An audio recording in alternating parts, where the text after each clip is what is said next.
خدمت پلیرهای عزیز ایرانمتی. امروز اومدیم با تست و بررسی ماشین جدیدی که به سرور اضافه شده، پارت 2. ماشین جدیدی که به سرور اضافه شده با قیمت 110 میلیون در نمایشگاهی است که جدیداً وارد سرور شده. در طبقه دوم میتونید بخرید. امیدوارم که از این ویدیو لذت ببرید. بریم که ویدیو رو داشته باشید.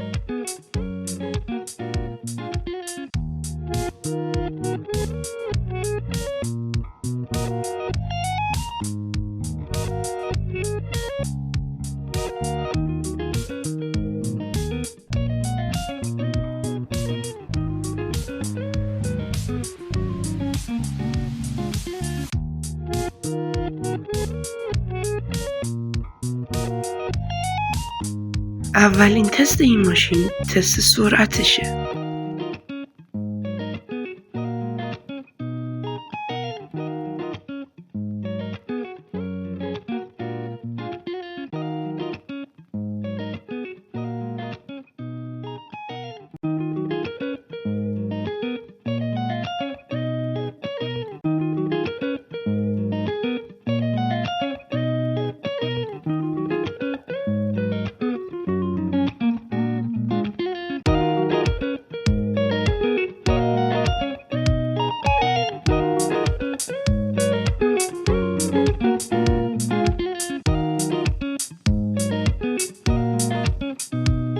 مشاهده کردیم این ماشین میتونه با سرعت 399 تا بره.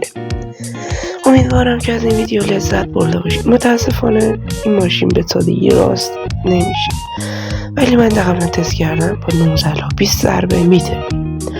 امیدوارم از این ویدیو لذت برده باشید و اینکه لایک، کامنت و صاحب زنگوله یادتون نره تا ویدیو دیگه. بدرود.